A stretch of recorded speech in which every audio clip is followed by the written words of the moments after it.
આજે આપણે પ્રત્યાયન એટલે કે સંદેશા વ્યવહાર કોમ્યુનિકેશન નામના આ નાનકડા એવા મુદ્દાની આપણે ચર્ચા કરવાની છે. પ્રત્યાયન એટલે બે વ્યક્તિ વાતચીત કરતી હોય ને એને પ્રત્યાયન કહેવાય.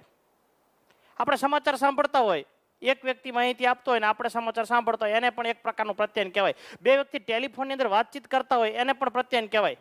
ક્લાસની અંદર શિક્ષક પીરિયડ લેતા હોય એને પણ પ્રત્યાયન કહેવાય.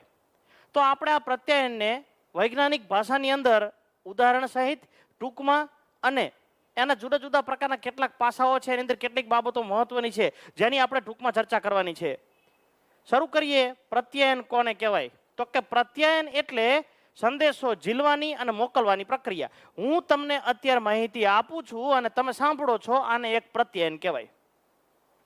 બે વ્યક્તિ વાતચીત કરતા હોય, એક વ્યક્તિ બોલતો હોય અને બીજો વ્યક્તિ સાંભળતો હોય, એને પણ પ્રત્યાયન કહેવાય. બે વ્યક્તિ ટેલિફોનની અંદર વાતચીત કરતા હોય, પતિ પત્ની હોય કે બે મિત્રો હોય કે ઘરના કોઈ સભ્યો હોય કે આપણે કોઈને ફોન લગાડીને આપણે વાતચીત કરતા હોય તો એને પણ એક પ્રકારનું પ્રત્યાયન કહેવાય. ક્લાસની અંદર શિક્ષક ભણાવતા હોય, વિદ્યાર્થી સાંભળતા હોય, એને પ્રત્યાયન કહેવાય. વિદ્યાર્થી જવાબ આપે અને શિક્ષક સાંભળતા હોય એને પણ પ્રત્યાયન કહેવાય. બે વ્યક્તિ ઝઘડો કરતા હોય એને પણ પ્રત્યાયન કહેવાય. પ્રત્યાયનમાં એક વ્યક્તિ બોલતો હોય, ઘણા સાંભળતા હોય. ઘણા બોલતા હોય, એક સાંભળતો હોય. ઘણા બોલતા હોય, ઘણા સાંભળતા હોય. આ જુદા જુદા અનેક પ્રકારના પ્રત્યાયન જે છે એ હોઈ શકે. સામાજિક વ્યવહારની અંદર કોઈ પણ પ્રકારનો સંદેશો મોકલવાની અને સંદેશો ઝીલવાની જે પ્રક્રિયા છે એ તમામ પ્રક્રિયાને પ્રત્યાયન તરીકે ઓળખવામાં આવે છે, કોમ્યુનિકેશન તરીકે ઓળખવામાં આવે છે, સંદેશા વ્યવહાર તરીકે ઓળખવામાં આવે છે. મનોવિજ્ઞાનમાં એને પ્રત્યાયન કહેવાય, ગુજરાતીમાં એને સંદેશા વ્યવહાર કહેવાય અને ઇંગ્લિશમાં કમ્યુનિકેશન. પ્રત્યાયન એ બે વ્યક્તિ વચ્ચેની એક એવી પ્રક્રિયા છે કે જેમાં એક વ્યક્તિ દ્વારા બીજી વ્યક્તિ સુધી અર્થ કે વિચારનું સંક્રમણ થતું હોય. એક વ્યક્તિ દ્વારા, દાખલા તરીકે મારા દ્વારા બીજી વ્યક્તિ સુધી, એટલે કે ક્લાસના વિદ્યાર્થીઓ સાંભળી રહ્યા છે, બીજી વ્યક્તિ સુધી મારા મનમાં રહેલો કોઈ અર્થ કે વિચાર એક જગ્યાએથી બીજી જગ્યાએ જાય છે, સંક્રમિત થાય છે, સંક્રમણ થાય છે, એને પ્રત્યાયન તરીકે ઓળખવામાં આવે છે. પ્રત્યાયન એ બે વ્યક્તિ, કઈ બે વ્યક્તિ? તો કે સંદેશો મોકલનાર વ્યક્તિ અને સંદેશો ઝીલનાર વ્યક્તિ. બે વ્યક્તિ, બે વ્યક્તિનો સમાવેશ થાય છે. પ્રત્યાયન એ બે વ્યક્તિ વચ્ચેની એક એવી પ્રક્રિયા છે જેમાં એક વ્યક્તિ સંદેશો મોકલે છે અને બીજો વ્યક્તિ સંદેશો ઝીલે છે. પ્રત્યાયન એ બે વ્યક્તિ વચ્ચેની એક એવી પ્રક્રિયા છે જેમાં એક વ્યક્તિ દ્વારા બીજી વ્યક્તિ સુધી અર્થ કે વિચારનું સંક્રમણ થતું હોય. પ્રત્યાયનમાં બે બાબતો મહત્વની છે. એક સંદેશો મોકલવા વાળો વ્યક્તિ જેને પ્રેષક કહેવાય અને બીજો સંદેશો ઝીલવા વાળો વ્યક્તિ એને ગ્રાહક કહેવાય. સેન્ડર અને રિસીવર. સેન્ડર અને રિસીવર. ફોન હોય ઈ ફોનની અંદર આપણે જે જગ્યાએથી બોલતા હોય ત્યાંથી માહિતી સેન્ડ કરવી છે એટલે એને સેન્ડર કહેવાય. અને જે જગ્યાએથી આપણે સાંભળવી છે એને રિસીવર તરીકે ઓળખવામાં આવે છે. હવે આપણે ફોન કાને રાખ્યો હોય તો જે જગ્યાએ માહિતી મોકલવાની હોય એને સેન્ડ કહેવાય, માહિતી સેન્ડ કરી કહેવાય. એ સેન્ડ કરનાર વ્યક્તિ એટલે સેન્ડર.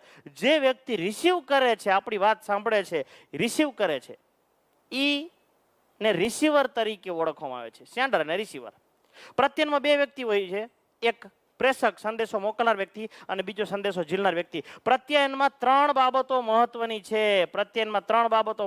છે. એક સંદેશો મોકલવા વાળો વ્યક્તિ, બીજું સંદેશો ઝીલવા વાળો વ્યક્તિ અને ત્રીજું ટોપિક એટલે કે મુદ્દો એટલે કે વિષય વસ્તુ, જે ભણાવવાનું છે, જે રજૂ કરવાનું છે, જે આપણે વાતચીત કરીએ છીએ, જે બીજાને આપણે કોઈ પણ પ્રકારનો સંદેશો આપણે મોકલીએ છીએ, એ સંદેશાને વિષય વસ્તુ તરીકે ઓળખવામાં આવે છે. ફરીથી પ્રત્યાયનમાં ત્રણ બાબતો મહત્વની છે. એક, સંદેશો મોકલનાર વ્યક્તિ, સંદેશો મોકલવા વાળો વ્યક્તિ જે બોલે છે, સંદેશો ઝીલનાર વ્યક્તિ જે સાંભળે છે અને જે મુદ્દાની ચર્ચા થાય છે, જે સંદેશો મોકલે છે એને સંદેશાનું વિષય વસ્તુ તરીકે ઓળખવામાં આવે છે. આ પ્રત્યાયનની પ્રક્રિયા જુદા જુદા પ્રકારના 7 ઘટકોની અંદર વહેંચાયેલી છે. પ્રત્યાયનના સોપાનો કેટલા છે? તો કે 7. પ્રત્યાયનના ઘટકો કેટલા છે? તો કે 7. પ્રત્યાયન પ્રક્રિયામાં પગથિયા કેટલા છે, તબક્કા કેટલા છે, સોપાનો કેટલા છે, ગમે તે પ્રશ્ન પૂછાય 7 આવે. એક વિચારનું ઉદ્ગમ સ્થાન. મારે જ્યારે તમને કોઈ માહિતી આપી હોય, મારે પીરિયડ લેવો હોય, તમને માહિતી આપી હોય, કોઈ પછી રાજકારણી હોય કે પછી મોરારી બાપુની કથા હોય કે પછી કોઈ પ્રવચન કરવા માટે વ્યક્તિ ઊભો થયો હોય કે પછી પ્રાર્થના સભાની અંદર શિક્ષક અથવા આચાર્ય જે છે માહિતી દેવા માટે ઊભો થયો હોય ને, પહેલા એના મનમાં વિચાર આવે, શું મારે માહિતી આપવાની છે, એ વિચાર કરીને ત્યાર પછી ગોઠવીને ત્યાર પછી ઊભા થાય. પહેલા વિચારનું ઉદ્ગમ સ્થાન, પહેલા મનમાં વિચાર આવે, ત્યાર પછી સંકેતાંકન, જે માહિતી મોકલવાની છે એ મનની અંદર દ્રઢ થાય. ત્યાર પછી એક પ્રકારનો ટોપિક તૈયાર થાય, સંદેશો તૈયાર થાય. કયા માધ્યમ દ્વારા રજૂ કરવાનો છે? રૂબરૂ, ટેલિફોન દ્વારા, વોટ્સએપ દ્વારા, ફેસબુક દ્વારા, શેના દ્વારા રજૂ કરવાનો છે? ચિઠ્ઠી દ્વારા, જાહેરાતના પાટિયા દ્વારા, ચોપાનિયા દ્વારા, છાપાની અંદર કાગળિયા આવે, શેના દ્વારા આપણે માહિતી આપવાની છે? પછી વિસંકેતાંકન, મારી પાસે જે માહિતી છે સામેવાળા વ્યક્તિના મનમાં આવે એને વિસંકેતાંકન તરીકે ઓળખવામાં આવે છે. સંદેશાનો ગ્રાહક અને છેલ્લું પ્રતિપુષ્ટિ. ઉદાહરણ લેવી પછી સાથે સોપાનોની આપણે વાત કરવી. પૂછાય પ્રત્યાયનના સોપાનો કેટલા છે? તો 7. પ્રત્યાયનના સોપાનો કેટલા છે? તો 7 વિકલ્પ વાળો પ્રશ્ન. હવે એમ પૂછાઈ શકે પ્રત્યાયનનું 5મું સોપાન કયું છે? એમ પૂછાઈ શકે. પ્રત્યાયનનું 4થું સોપાન કયું છે? પ્રત્યાયનનું અંતિમ સોપાન કયું છે? ઓકે, જોવી આપણે. ધારો કે કોઈ એક વેપારી તેલ, સાબુ કે શેમ્પૂની કંપની નાખવા માંગે છે ગુજરાતની અંદર, ખાલી જગ્યા વિસ્તારમાં, બાવડા, બગોદરા, ચાંગોદર, ભાયલા જેવા વિસ્તારની અંદર એક કંપની નાખવા માંગે છે. ધારો કે કોઈ એક વેપારી, પછી વિદેશનો હોય કે બીજા રાજ્યનો હોય, મુંબઈ, દિલ્હીનો, ગમે તે હોય, કોઈ એક વેપારી કોઈ એક નિશ્ચિત અંદર કંપની નાખવા માંગે છે તેલ, સાબુ કે શેમ્પૂની, તો એના મનમાં સૌ પહેલા વિચાર આવે ને, એને વિચારનું ઉદ્ગમ સ્થાન તરીકે ઓળખવામાં આવે છે. પછી એના મનમાં માહિતી દ્રઢ થાય. એના મનની અંદર માહિતી દ્રઢ થાય. કઈ માહિતી? તો એના મનની અંદર એ વિચાર કરે, હું જગ્યા કઈ જગ્યાએ લઈશ? મારે કંપની નાખવા માટે જે જગ્યા લઈશ ને, એ જગ્યા કેટલી લઈશ, કયા વિસ્તારમાં લઈશ, કેવા પ્રકારનું ઇન્ફ્રાસ્ટ્રક્ચર બિલ્ડિંગ કેવું ઊભું કરીશ, એની અંદર સાધનો જે છે એ ક્યાંથી લાવીશ, એન્જિનિયરોની ભરતી ક્યાંથી કરીશ, એનો પગાર શું આપીશ, કાચો માલ ક્યાંથી લાવીશ, તૈયાર થયેલા માલને હું કઈ જગ્યાએ મોકલીશ. આ બધી માહિતી એના મનમાં દ્રઢ થાય. પહેલા એના મનમાં વિચાર આવે, પછી માહિતી દ્રઢ થાય, પછી સંદેશો તૈયાર થાય. મારે કંપની બની જાય ત્યાર પછી કાચો માલ લાવી ગયો, મશીન આવી ગયા, બધા મશીનરી તમામ પ્રકારની આવી ગઈ, ત્યાર પછી આપણે જે છે એ આપણે જે વસ્તુનું ઉત્પાદન કરવાના હોય એ સંદેશો, જાહેરાત તૈયાર કરવી પડે. વિજ્ઞાપન એજન્સીને જાહેરાત તૈયાર કરવા આપવી પડે. જાહેરાત તૈયાર થઈ જાય, ચાલો સંદેશો તૈયાર થઈ ગયો, એડવર્ટાઇઝ કોઈ પણ વસ્તુ હોય, ગમે તેવા પ્રકારની, તેલ, સાબુ કે શેમ્પુ ગમે તે હોય, વિકો ટર્મરી, નથી કોસ્મેટિક, વિકો બજ, રતનદી, ગમે તે હોઈ શકે, નિરમા વોશિંગ પાવડર, નિરમા ગમે તે હોઈ શકે, એડવર્ટાઇઝ બની જાય. સંદેશો તૈયાર થઈ ગયો. હવે મારે વિચારવાનું કયા માધ્યમ દ્વારા સંદેશો આપીશું? કયા માધ્યમ દ્વારા? ચેનલમાં, સિરિયલની અંદર જે વચમાં જાહેરાત આપે છે એ, આઈપીએલમાં મારે જાહેરાત આપી છે, રેડિયો શેમાં જાહેરાત મારે આપી છે, ટેલિવિઝન, છાપું, પુસ્તકો, magazine, hoarding, fax, banner, WhatsApp, Facebook, Twitter, Google, શેમાં માહિતી મારે આપી છે? જેમાં માહિતી હું આપું એને મીડિયા કહેવાય, એને માધ્યમ તરીકે ઓળખવામાં આવે છે. મારી પાસે જે માહિતી હતી એ બીજા લોકો પાસે પહોંચે એને વિસંકેતાંકન તરીકે ઓળખવામાં આવે છે. વિસંકેતાંકન 5મું સોપાન. આ પહેલું સોપાન છે, આ બીજું સોપાન છે, ત્રીજું સોપાન, ચોથું, 5મું, 6થું અને 7મું સોપાન. પ્રત્યયના કુલ સોપાન 7 છે, તબક્કા 7 છે, પગથિયા 7 છે. મારી પાસે જે માહિતી હતી સામેવાળા વ્યક્તિ સુધી પહોંચે એને વિસંકેતાંકન તરીકે ઓળખવામાં આવે છે. સામેવાળા વ્યક્તિ પાસે માહિતી પહોંચે અને માહિતી જોઈને એને લાગે કે આ સંદેશો તો મારા માટે હોય એવું જ લાગે છે, એને વિસંકેતાંકન તરીકે ઓળખવામાં આવે છે. સોરી, એને સંદેશાનો ગ્રાહક તરીકે ઓળખવામાં આવે છે. આ સંદેશો મારા માટે જ છે, એનો ગ્રાહક હું જ છું. લંબે ઓર ઘને બાલો સિર્ફ 4 હफ्तों में, આ જાહેરાત કોને લાગુ પડે છે? લંબે ઓર ઘને બાલો સિર્ફ 4 હफ्तों में. આ જાહેરાત જેના વાળ ટૂંકા છે અને લાંબા કરવા છે, જેને વાળ અથવા લાંબા કરવાની ઈચ્છા ધરાવે છે એવા વ્યક્તિને લાગુ પડે છે. લંબે ઓર ઘને બાલો સિર્ફ 4 હफ्तों में, 4 અઠવાડિયામાં લાંબા અને એકદમ થિકનેસ ધરાવતા વાળ બનાવવા છે તો આ શેમ્પુ વાપરો, આ તેલ વાપરો વગેરે એક પ્રકારની જાહેરાત છે. દાખલા તરીકે કોને લાગુ પડે છે? જવાબ, જેના વાળ ટૂંકા છે અને વાળ લાંબા કરવા છે એને લાગુ પડે છે. ફેર એન્ડ લવલી સિર્ફ 4 હપ્તો મેં નિખરતી જાય નિખરતી જાય નિખરતી જાય, આ જાહેરાત કોને લાગુ પડે છે? જે વ્યક્તિ કાળી છે અને એને રૂપાળી થવું છે, સારી થવું છે, દેખાવડી થવું છે એને લાગુ પડે છે. નિખરતી જાય, જેને નિખરવું છે એને લાગુ પડે, બીજાને લાગુ પડતી નથી. સંદેશો જેને લાગુ પડે છે ને એને સંદેશાનો ગ્રાહક કહેવાય. અને આ વેપારીની ગમે તે વસ્તુ વાપરીને આ ગ્રાહક સંતોષ અનુભવે, ફીડબેક અનુભવે, સંતોષ અનુભવે. અને જે સંતોષ અનુભવે ને એને પ્રતિપુષ્ટિ તરીકે ઓળખવામાં આવે છે. ફીડબેક અનુભવે, પ્રતિપુષ્ટિ તરીકે ઓળખવામાં આવે છે. ફરીથી એક વખત જોઈ લેવી આપણે. વિચાર પહેલા મનમાં આવે, પછી વિચાર મનમાં આવે એટલે મારા મનમાં જે છે એ જે તે વિચારનું દ્રઢીકરણ થાય, દ્રઢ થાય મારા મનમાં, નિશ્ચિત થાય. મારા મનમાં વિચાર આવે, પછી દ્રઢ થાય એટલે કે નિશ્ચિત થાય, પછી સંદેશો તૈયાર થાય, કયા માધ્યમ દ્વારા મોકલવાનો છે નક્કી થાય, મારી પાસે રહેલી માહિતી જે સામેવાળા વ્યક્તિ સુધી પહોંચે ને વિસંકેતાકન કહેવાય.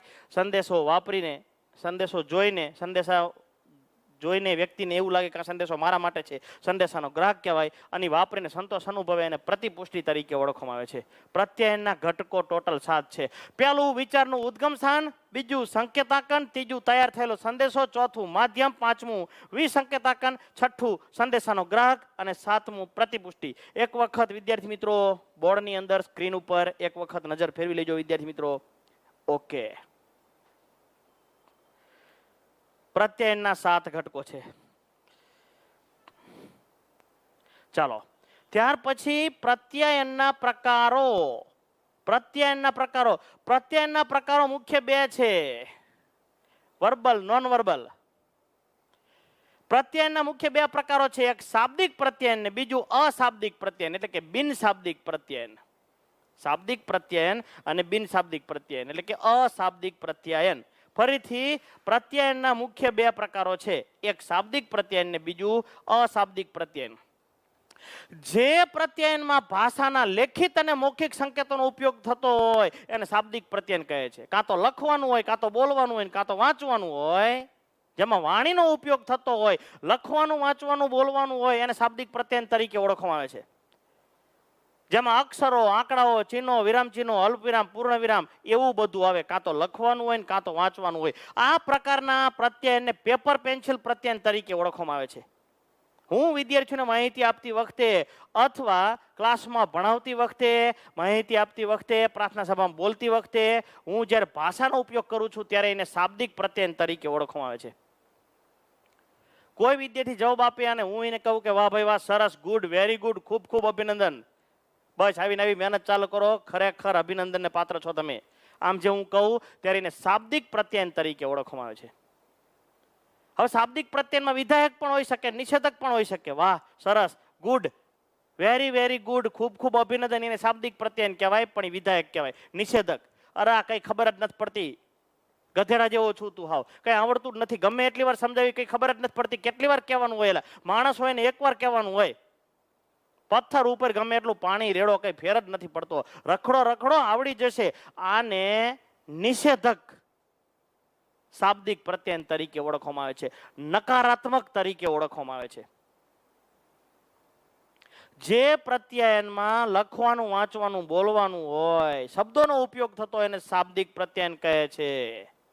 આ પ્રત્યયનની અંદર અક્ષરો, આંકડાઓ, ચિહ્નો, વિરામ ચિહ્નો, અલ્પવિરામ, પૂર્ણવિરામ વગેરેનો સમાવેશ થાય છે. આનાથી તદ્દન ઊંધું અશાબ્દિક પ્રત્યયન, જે પ્રત્યયનમાં ભાષાના લેખિત અને મૌખિક સંકેતોનો નહીં પણ અન્ય સંકેતોનો ઉપયોગ થતો હોય તેને અશાબ્દિક પ્રત્યયન તરીકે ઓળખવામાં આવે છે. જે પ્રત્યયનમાં ભાષાના સંકેતોનો નહીં, બોલવાનું નહીં, લખવાનું નહીં, પેપર પેન્સિલનો ઉપયોગ જ નહીં કરવાનો, એક અક્ષર બોલવાનો નહીં, લખવાનો નહીં, વાંચવાનું નહીં, કઈ એની અંદર આવે જ નહીં. આ પ્રત્યયની અંદર ફક્ત એક્શન આવે, ચિત્રો દ્વારા, હાવભાવ, મોઢાના હાવભાવ, શરીરની સ્થિતિ. આ પ્રત્યયની અંદર મોઢાના હાવભાવ, શરીર સ્થિતિ, અંગચેષ્ટાઓ, હલનચલન, આંખોનો સંપર્ક, એક્શન વગેરે જુદા જુદા પ્રકારના આપણા અશાબ્દિક પાસાઓ દ્વારા વ્યક્ત કરવામાં આવે છે. શાબ્દિક પ્રત્યયનમાં શબ્દોનો ઉપયોગ થાય છે, અક્ષરોનો ઉપયોગ થાય છે, વાણીનો ઉપયોગ થાય છે. અશાબ્દિક પ્રત્યયનમાં શબ્દોનો, વાણીનો, અક્ષરનો કાતે વગેરે ઉપયોગ થતો નથી. અશાબ્દિક પ્રત્યયન તરીકે ઓળખવામાં આવે છે. અશાબ્દિક પ્રત્યયને શરીરની ભાષા સાથે સંબંધ છે, બોડી લેંગ્વેજ સાથે સંબંધ છે. Body language. અશાબ્દિક પ્રત્યયને શરીરની ભાષા સાથે પણ સંબંધ છે, બોડી લેંગ્વેજ કહેવાય ને. વ્યક્તિના હાવભાવ ઉપરથી ખબર પડી જાય આપણે કોઈની જીયા હોય અને કોઈ વ્યક્તિ આપણને કહો આવો તમને મળીને ખૂબ ખૂબ આનંદ થયો, આવો બોલે છે સારું, શાબ્દિક રીતે એની રજૂઆત આપણા પ્રત્યેની સારી છે, પરંતુ એના મોઢાના હાવભાવ એવા છે કે આપણને ખબર પડી જાય કે હું આના ઘરે ગયો એ આને બિલકુલ ગમ્યું નથી. આ પ્રત્યયન જે છે એને અશાબ્દિક પ્રત્યયન તરીકે ઓળખવામાં આવે છે. કોઈ પણ વિદ્યાર્થી જે છે એ જવાબ આપે એના પડખે હું જે છે પીઠ થાબડું, એને ખભા ઉપર હાથ મૂકવાનું, વાહ સરસ, બોલવું નહીં અને પીઠ થાબડું, એને અશાબ્દિક પ્રત્યયન કહેવાય, હકારાત્મક. મોઢું બગાડવું એની સમક્ષ નકારાત્મક પ્રત્યયન તરીકે ઓળખવામાં. બેસો, આવા પ્રકારના હાવભાવ કરવું એને અશાબ્દિક નકારાત્મક પ્રત્યયન તરીકે ઓળખવામાં આવે છે. શાબ્દિક પ્રત્યયનમાં શબ્દોનો ઉપયોગ થાય છે, અશાબ્દિક પ્રત્યયનમાં શબ્દોનો ઉપયોગ થતો નથી, હાવભાવનો ઉપયોગ થાય છે. તો શાબ્દિક પ્રત્યયન પોઝિટિવ પણ હોઈ શકે, હકારાત્મક પણ હોઈ શકે અને નકારાત્મક પણ હોઈ શકે. અશાબ્દિક પ્રત્યયન હકારાત્મક પણ હોઈ શકે અને નકારાત્મક પણ હોઈ શકે.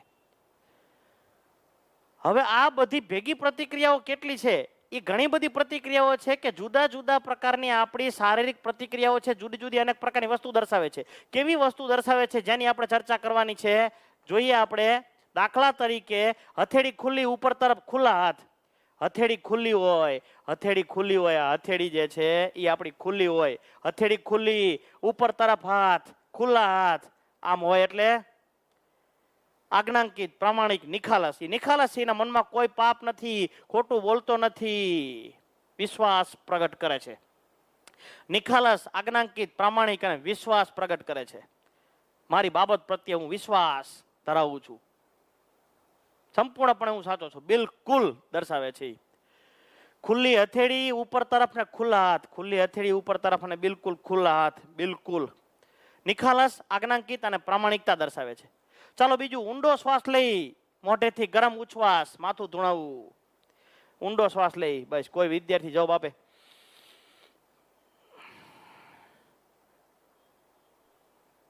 આવી રીતે માથું ધૂણાવવામાં આવે, ઊંડો શ્વાસ લેવામાં આવે અને ગરમ હવા બહાર કાઢવામાં આવે. ધીમે ધીમે ઊંડો શ્વાસ લેવાનો. ગમે એટલું ભણાવ્યાને કઈ ખબર જ પડતી નથી, બોલતા નથી, પણ ઊંડો શ્વાસ લઈ ધીમે ધીમે બહાર કાઢે અને માથું ધૂણાવે, ખબર પડી જાય. ઉદાસ, હતાશ, લાચારી અને અસહમતિ દર્શાવે છે. હું તારી સાથે સહમત થતો નથી. અદબ વાળવી, આપણે અદબ વાળવીને કઈ બોલવી નહીં, સામે રજૂઆત કરવી ત્યારે સમજવાનું કે સંરક્ષણ, હું રક્ષણ કરું છું, બિલકુલ. સાહેબ સામે ઊભા થઈને આપણે અદબ વાળવી, કે પછી કોઈ જગ્યાએ આપણે ઓફિસમાં જઈએ ત્યારે અદબ વાળવી, ત્યારે અજંપો છે.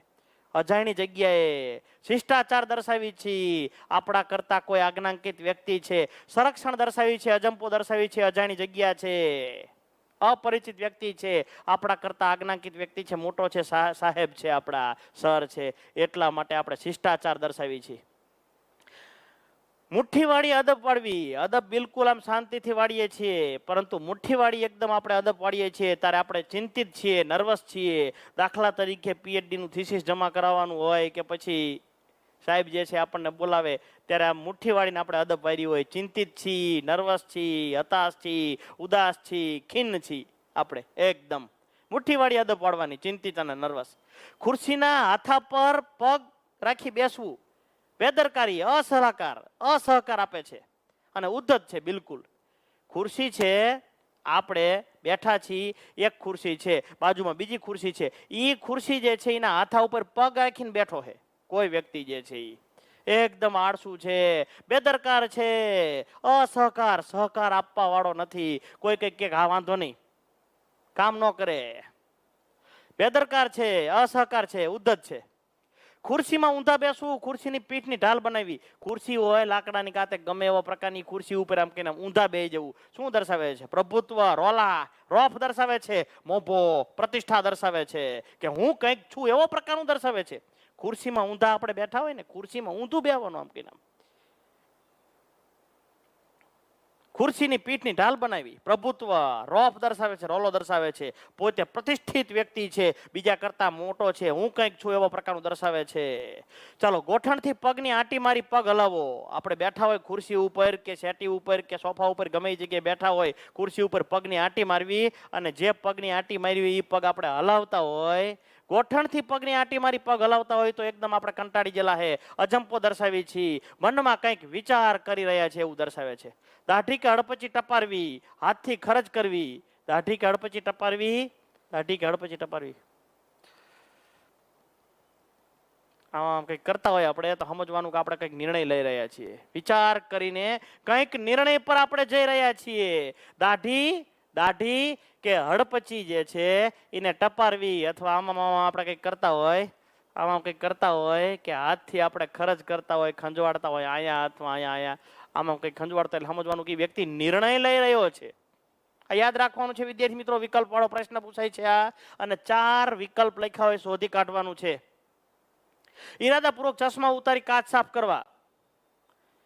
કંઈક મુશ્કેલી હોય ત્યારે ઈરાદાપૂર્વક જરૂર ન હોય તો છતાં ચશ્મા આમ કહીને આમ કાઢે, અને પછી એનું ધ્યાન બીજે હોય, વિચાર કરતો હોય, અને કોઈ રૂમાલ કે હાથે વગેરે કાઢે આમ કાચ સાફ કરતો હોય, મનમાં વિચાર કરતો હોય, ત્યારે સમજવાનું કે નિર્ણય લેવા માટે ઈ વિચાર કરી રહ્યો છે, વધારે સમય લઈ રહ્યો છે નિર્ણય લેવા માટે.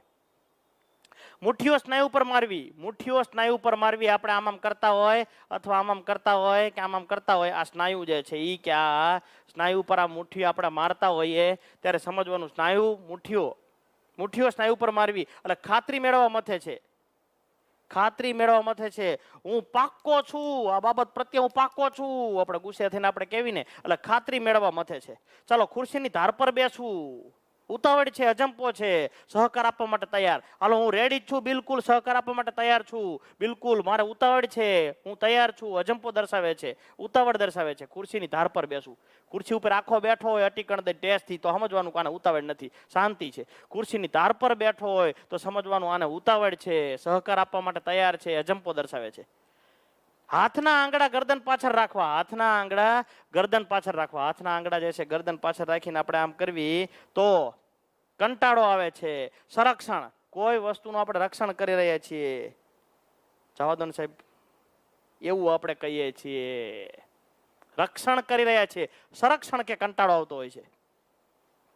જોઈ લો એકવાર વિદ્યાર્થી મિત્રો, ખાસ મહત્વનું છે, ભૂતકાળમાં પૂછાઈ ગયેલું છે. ચાલો, કાલ્પનિક વસ્તુને લાત મારવી, કાલ્પનિક વસ્તુને લાત મારવી. આ કઈ વસ્તુ નથી છતાં પણ આપણે ગુસ્સે થવી છે એના પ્રત્યે, જવા દો ને આમ કહીને આમ ગુસ્સે થવી છે, લાત મારવી છે પગથી, ત્યારે એકદમ હતાશ, નિરાશ અને ઉદાસા દર્શાવે છે. નાક ચડાવવું, બિલકુલ આમ નાક ચડાવી છે ત્યારે અણગમો જોવા મળે છે. બંને હાથ માથા પાછળ રાખી પાછળ ઝૂકવું, માથા પાછળ બંને હાથ રાખીને પાછળ ઝૂકવું, એકદમ સતાશાહી અને આત્મવિશ્વાસ દર્શાવે છે. બંને હાથને માથા પાછળ રાખવાના, માથા પાછળ રાખવાના કે આમ કરવી છે, એટલે એની અંદર આત્મવિશ્વાસ જોવા મળે છે, સતાશાહી જોવા મળે છે, બિલકુલ વિશ્વાસ પ્રગટ કરે છે. ચાલો, ખુરશીમાં સરળ હલાવતા રહેવું. ખુરશીમાં બેઠા હોય અને કાં તો આમ આમ કરતા હોય, કાં તો આમ શરીર હલાવતા હોય, આ તો આમ કરતા હોય, અથવા આમ રાખીને આમ શરીર હલાવતા હોય ખુરશીમાં બેઠા બેઠા, તો એ ટેન્શન અનુભવે છે. તાણ એટલે ટેન્શન. અથવા ક્યારેક જે છે એ કપડા પરથી તાંતણા શોધી ફૂંક મારવી. કપડા હોય એમાંથી આમ ગોતતા હોય કે કપડા ઉપર સેજ પડ્યું એટલે આમ કહીને આમ આપણે લેવી, અથવા તાંતણા આમ કહીને આમ શોધવી, અને જે છે એને આપણે આમ કહીને નાખી દેવી. જો હાથમાં છતાં નાખવા છતાં નો નીચે પડે છતાં આપણે ફૂંક મારીને આપણે એને દૂર કરવા માટે પ્રયત્ન કરતા હોય છે. કપડા પરથી તાતના શોધી ફૂંક મારવી અવગણના દર્શાવે છે, અસહમત દર્શાવે છે, અસહમતિ દર્શાવે છે. મોં આગળ હાથ લાવવો, મોઢા આગળ હાથ લાવવો, ખોટું બોલવું કે બોલવાનું રોકવું. મોઢા આગળ આપણે હાથ રાખી છીએ આમ કહીને આમ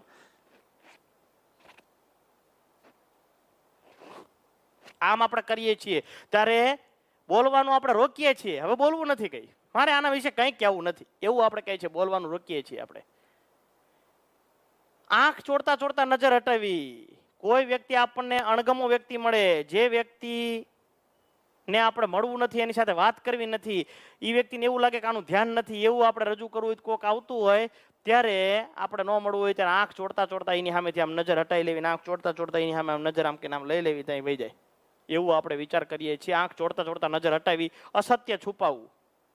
કંઈક મનમાં ગર્ભિત વસ્તુ છે ને છુપાવવા માટેની વસ્તુ છે, આંખ ચોડતા ચોડતા નજર હટાવી. સ્મિત કરવી, હાથ ઊંચો કરી પંજો હલાવવો. સ્વીકાર, ખુશી. સ્મિત કરવી, હસવું, હાથ ઊંચો કરી પંજો હલાવવો. આ તે વગેરે જે છે ઈ ખુશી, આનંદ, સ્વીકાર વગેરે રજૂ કરે છે. માથું ખંજાળવું, વિસ્મૃતિ કે વિચારવું. માથું ખંજાળતો એટલે આપણે કંઈક વિચાર કરી રહ્યા છીએ. બિલકુલ માથું ખંજાળતો એટલે બરાબર યાદ આવતું નથી, પણ હોઠે બરાબર નથી યાદ આવતું. વિચાર કરી રહ્યા છીએ, કંઈક ભૂલી ગયા છીએ આપણે, વિસ્મૃતિ. કંઈક ભૂલવી છીએ વિચાર કરવા માટે. માથા પર આંગળીથી ટપારવું, માથા પર આંગળી ટપારવું. દિલગીરી, પોતાના વર્તન પર ગુસ્સો વ્યક્ત કરે છે. માથા પર આંગળીથી ટપારીએ છીએ, માથા પર આંગળીથી આમ ટપારીએ છીએ, આમ તરત માથા પર આંગળીથી ટપારીએ છીએ આપણે. દિલગીરી વ્યક્ત કરે છે, પોતાના વર્તન પર ગુસ્સો વ્યક્ત કરે છે. બિલકુલ આમાં આપણે કરીએ, ભૂલ થઈ જાય મારથી, હવે આ પ્રકારની ભૂલ ન થાય. આપણે આવું રજૂ કરીએ છીએ ત્યારે દિલગીરી વ્યક્ત કરીએ છીએ, પોતાના વર્તન પર ગુસ્સો વ્યક્ત થાય છે. નજરથી નજર મેળવવી, આત્મવિશ્વાસ. કોઈ વ્યક્તિની આંખમાં આંખ આપણે પરોવી શકવી અને સામે બિલકુલ નિશ્ચિતપણે એની સામે આપણે જોઈ શકવી, નજરથી નજર આપણે મેળવી શકવી ને, ત્યારે આત્મવિશ્વાસ કહેવાય ને. આંખો પહોળી થવી, આશ્ચર્ય કે ખુશી. આંખો પહોળી થવી, આશ્ચર્ય કે ખુશી રજૂ કરવામાં આવે છે. આંખો ઝીણી, ભ્રમર તાણવી, કપાળમાં કરચલી. ઝીણી આંખો કરીએ છીએ, આંખો ઝીણી કરીએ છીએ. આંખો ઉપર ભ્રુકુટી, ભ્રમણ જે છે એ તારવી અને કપાળની અંદર કરચલી વળે છે ને ત્યારે ગુસ્સો, સમજણ ન પડવી, કંઈ ખબર પડી નથી. બિલકુલ ગુસ્સો, ભ્રમર, આંખો ઝીણી કરીએ છીએ, કરચલી, ગુસ્સો, સમજણ ન પડી વગેરે. ટેબલ કે બુક પર આંગળી ટપારવી કે તબલા વગાડવા. ટેબલ કે બુક હોય એના ઉપર આપણે આંગળી ટપાડતા હોય કે આમ તબલા વગાડતા હોય ત્યારે સમજવાનું કે અજંપો, તાણ, એ વ્યક્તિ ટેન્શનમાં છે. હથેળીઓ ઝડપથી ઘસવી, અન્યના લાભની વાત. હથેળી ઝડપથી આમ કે આમ ઘસવી ને ત્યારે અન્યના લાભની વાત છે. અને ધીમે ધીમે આમ ઘસતા હોય ને ત્યારે કંઈક પોતાના લાભની વાત આવે ને ત્યારે ધીમે ધીમે આપણે ઘસીએ છીએ. બીજાનો લાભ હોય ત્યારે ઝડપથી ઘસીએ છીએ અને પોતાનો લાભ હોય ને ત્યારે ધીમેથી ઘસીએ છીએ. હથેળીઓ ઝડપથી ઘસવી બીજાના લાભની વાત અને હથેળીઓ ધીમેથી ઘસવી પોતાના લાભની વાત. કોણી ટેબલ પર ટેકવી, બંને હાથ પંજા વચ્ચે માથું ટેકવવું. રસનો અભાવ, કંટાળો આવે છે સાહેબ, રસ નથી. કોણી ટેબલ પર ટેકવી અને બંને હાથ વચ્ચે આમ કે માથું રાખવું, બિલકુલ ઈ આપણને ગમતું નથી, કંટાળો આવે છે, એમાં રસનો અભાવ જોવા મળે છે. વાતચીત કરતી વખતે હાથ ખિસ્સામાં રાખવી તો સંશય, કંઈક સંશય છે, કંઈક ખામી જોવા મળે છે. સંરક્ષણ છુપાવે છે. વાતચીત કરતી વખતે બંને હાથ આમ કે આમ આપણે ખીચામાં રાખતા હોય તો કંઈક સંશય છે, કંઈક ખામી જોવા મળે છે. સંરક્ષણ છુપાવે છે. અને છેલ્લે નખ કરડવા, પેન મોઢામાં નાખવી, વાળની લટ પકડવી, જોડવી. નખ કરડવા આમ કે પેનને મોઢામાં નાખવી, નખ કરડવા, વાળની લટ જે છે પકડવી, નામ કે નામ આંટી મારવી વગેરે. તો ચિંતા, તાણ, ટેન્શન, અજંપો, અસ્પષ્ટ વલણ, આવી બધી વસ્તુ જે છે એ જોવા મળે છે. આપણું વર્તન જે છે, અશાબ્દિક વર્તન, કંઈક ને કંઈક કોઈ પ્રકારની પરિસ્થિતિ રજૂ કરે છે. અહીં જે સ્પષ્ટ પરિસ્થિતિ જે જોવા મળે છે ને, એ બધા અનુભવો આપણને થયેલા છે. પણ અહીં જે સ્ક્રીન ઉપર લખ્યું છે ને, એ પરફેક્ટ શબ્દો લખ્યા છે અને એ અનુસાર આપણે તૈયારી કરવાની છે. કારણ કે જે 4 વિકલ્પ આપ્યા હોય એમાં આપણો વિકલ્પ આ સ્ક્રીનમાં લખ્યું ને, એ લખશો તો સાચો પડશે. બાકી આપણે જ્યારે ટેન્શનમાં હોય ત્યારે આપણે આવા પ્રકારની પ્રતિક્રિયા ન કરતા, બીજી કદાચ પ્રતિક્રિયા કરતા હોય તો એ પ્રતિક્રિયા માન્ય ન રહે. આ અનેક પ્રકારના વ્યક્તિઓના પ્રતિક્રિયા કે બોડી લેંગ્વેજને ધ્યાનમાં રાખીને આવા પ્રકારની પ્રતિક્રિયા જે છે એ રજૂ કરવામાં આવી છે. અહીંયા આપણે પ્રત્યાયનના મુદ્દાને આપણે પૂર્ણ જાહેર કરીએ છીએ. અસ્તુ. જય હિન્દ.